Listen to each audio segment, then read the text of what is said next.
Welcome to POWTECH virtual talks on processing of fragile bulk material. Didier Schons from Glatt Ingenieurtechnik will talk about creating dust-free granules from liquids by spray granulation. Have fun and enjoy. The wording of sensitivity, like what is the thermal load they can be exposed to, what is happening with the exposure to the environment, like oxygen, do the particles tend to oxidize, or whatever happens, are they hygroscopic or whatsoever. The two pictures I show here give you, let's say, hopefully an impression about different particle structures you may see as bulk materials. On the left-hand side, it's what we at Glatt call an agglomerated particle. So where you have initial small particles and glue them together. I will more precisely explain how this can work in a fluidized bed later on. And on the right-hand side, you see a spray granulated particle, which is, let's say, the topic, or at least at the beginning, it was the main topic for my presentation before I began to wonder about what is fragile. So you can see there are different particles, different shapes. And you can also imagine that they behave different in the final application, but they also have to be treated in a different way. So as maybe the first conclusion from my side, fragility or the sensitivity, there are many definitions and all of them are based on application. So maybe before we talk about fragile particles and with our partners, it's all about understanding what it really means in a certain application. You can also see it's not just the particle shape itself. You also have different fields of application. It could be for special fertilizers, could be for pesticides where you need a controlled release, a retarded release, or different bulk properties also. It could be for enzymes, feed additives, like enzymes are typically hygroscopic, they're allergenic materials and so on. Could be for detergent components. So what is really the particle shape and the particle property you're aiming for? The next could also be instant products. So what is a good instant product? Is it to have a certain particle size? Is it to have good surface area, wettability, or what is it?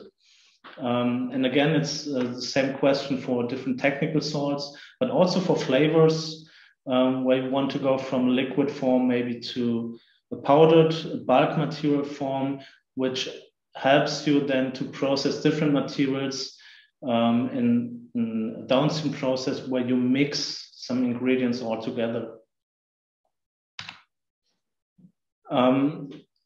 How do the fluidized bed processes at Glatt look like?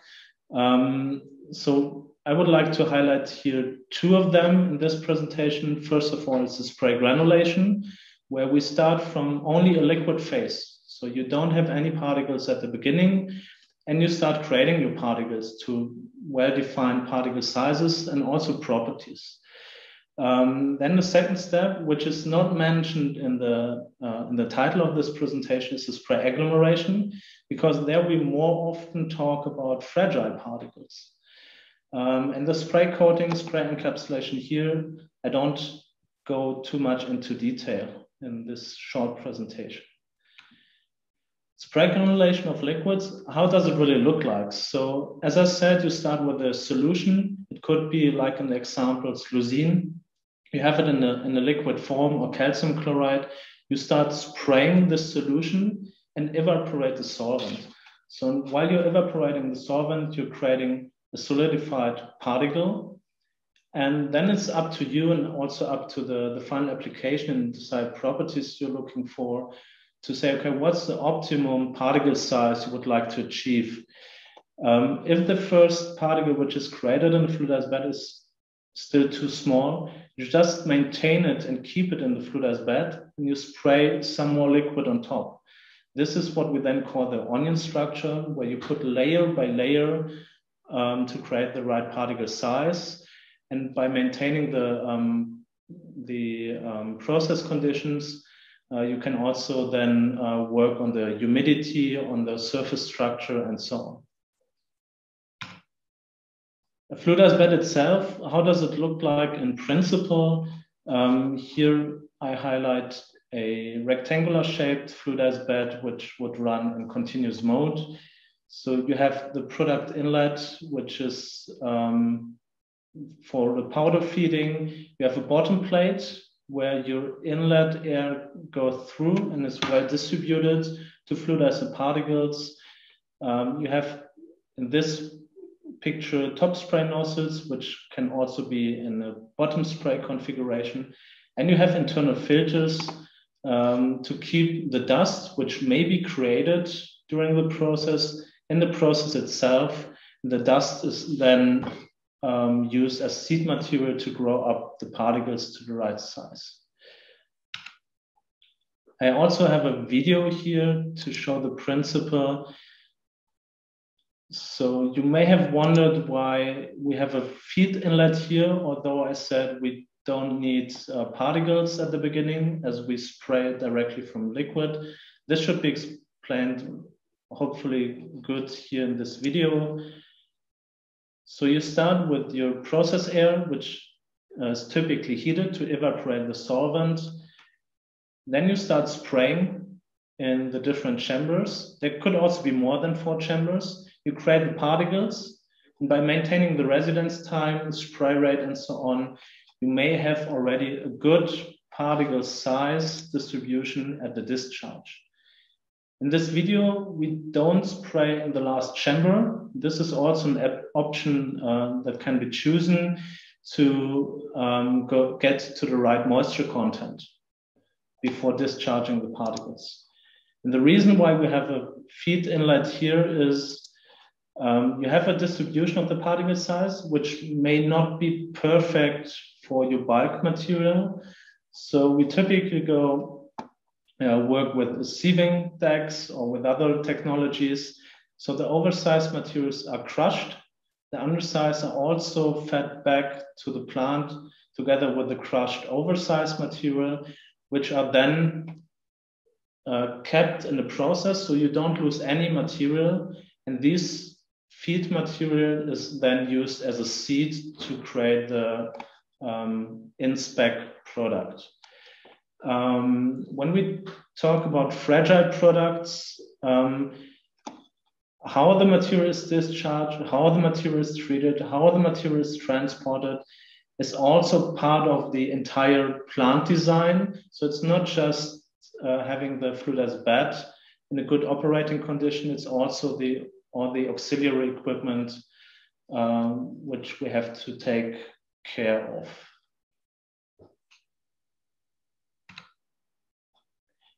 So the main factors which affect the product's quality, which of course has to be determined case by case, is like the raw materials.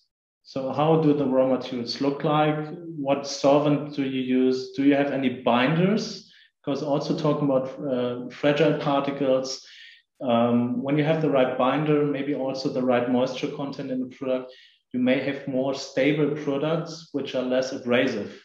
So there's also a way you can proceed and adapt and optimize the raw materials together with the process itself, like having the right temperatures by choosing right temperatures, right thermodynamics in the plant. You can also affect the product quality.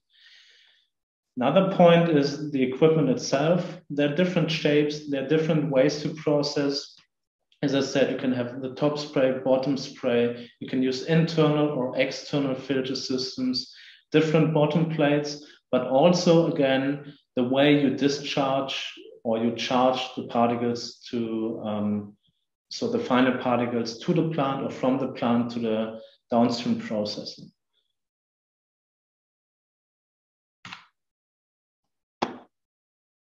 Fluidized bed agglomeration. Here you see it's, I also choose a different shape to show you here for the fluidized bed. At the end of the day, the entire task has to be taken into account to choose the right equipment. So either a round shaped or rectangular shaped plant. Here, when we go to the agglomeration, you always feed some raw material, which is maybe just one fine powder you already have. So you already produced or purchased such a powder in a silo. You have it in a silo. You feed it to your plant continuously. This has to be chosen. This is where the head topic of this session is getting really interesting, to find the right dosing system, for instance. Not just the feeder here, but also we can choose either to work with rotary valves or double dump valves or whatsoever. So it's really the entire process which has to be considered. Again, you then feed your spray nozzle with the liquid raw material, which could be, depending on the task, you have either just water, if you have a water-soluble material, to wetten the surface, and while you're evaporating then the water, you glue the particles together without any binder, or you use a binder which improves the bulk properties like better flowability or better compaction behavior. For instance, when you want to go for nutraceutical products in a tablet form at the end of the day. So this is then going to be discharged. And again, we would have to choose the right system here. We could also shut off these parts, these sections for the inlet and the outlet, and work in batch mode. But this all depends on how you would like to work and what is really the entire view on the project. I was talking about spray agglomeration of the powders, and in one of my first slides, I compared, let's say, the appearance of spray granulated and spray agglomerated particles. Here's again the process principle itself. So you would fluidize the particles you feed to your system. These could also be different materials. So as long as the particle size and the particle density is similar, like what you typically have in food products, you could fluidize the particles all together, as the fluidized bed is also acting as a mixer. And then you spray either water or binder system on top. You wetten the surface, you get the liquid bridges, and then you solidify the bridges by evaporating the solvent again. And you see here you have more raspberry-like structures, which tend to have a higher specific surface area. This is why it's not limited to, but this is why in most cases instant products have such an appearance. So it's not limited to this spray agglomeration, but it's quite common to have these structures. Based on this example of agglomeration, I would once again raise the question, what is fragile? Because you can imagine you have just some tiny bridges here between the particles, and when you measure the strength of these bridges, they might be less resistant to compression, for instance. So you might say they're more fragile. This could be true, but if you again want to go to the compaction, this is really helpful because you don't have to break the particles itself, but you can, by having a well-defined formulation of the raw material and the binder system, you can define that the particles, you have interparticle breakage, which is then at the solid bridges of the binder, which helps you to rearrange the particles during compaction and having a better and stronger tablet at the end. So the raw material before tableting, which is an agglomerate in many cases, may be more fragile, but you get more strong tablets at the end of the day. So it's really depending on from which side you're looking when you define the word sensitive or fragile. Here again, you see the microscopic picture. You see initially you had many small particles, they may also have a poor flowability, which is, again, may have some disadvantages for the powder handling itself when we're talking about bulk handling, like how to discharge this from a silo, how to mix it. I think we will also have the next presentation will be about mixing. So there you also need a good flowability. So such a pre-agglomerated product could be a good starting point for subsequent processes. And you still have the high surface areas which are favorable for instant products, as the dissolution rates directly correlates to the surface area, the specific surface area. When we talk about spray granulation, I should also mention the spray encapsulation or spray microencapsulation, where we also start with the liquid as the raw material, but in this case, it's an emulsion you start with. You would have to create an oil and water emulsion, where the water phase, so the continuous phase, would contain a binder system. So again, you spray your liquid or your emulsion in this case, you evaporate the solvent, and the matrix binder is then encapsulating your droplets. And this is what I mentioned at the beginning. Fragile is more related to mechanical stresses, but to extend this wording to sensitivity, this is how you can protect sensitive materials. So it's now, after this spray encapsulation, protected against the environment. So like the oxygen from the air, what we did here with the polyunsaturated fatty acids, like omega-3, omega-6, and so on, which is not oxidizing anymore. And at the same time, you create a powder, so you can mix it with different other powders altogether.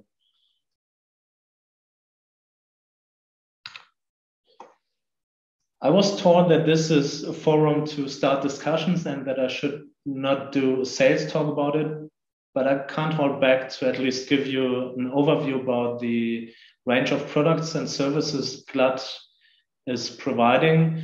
So when you have an idea about how a particle should look like, how a new product or existing product could look like or be optimized, we would support you directly from the beginning in our own labs here to develop the product for you or optimize it. We would also call it particle design or particle engineering. We would do feasibility tests in our technology center to see how a process in a fluidized bed could look like for your particular case, for your project. The next step is also that we have, of course, our own process technology and equipment. So we would start from the lab. We have our own pilot facilities where we talk about, let's say in the lab, kilogram scale, and then some tenth of kilogram, also batch and in continuous processing. And from there, we can scale up to production equipment, let's say starting from hundreds of kilogram per hour to several tons per hour, depending on what you're aiming for in your project. We also have the capability of doing contract manufacturing in our facility. So talking about several tons of product. And at the end of the day, we would take care of the entire plant engineering and also the plant design. As I mentioned also during the video I showed you, it's more than just a fluidized bed. So we would also take care of all the upstream and downstream process to ensure that in the packaging stage, you have the right product quality. This is how I would like to close my talk for today. And I hope that I could share some valuable information to you and hope we have a good conversation, a good discussion based on the slides I've shown.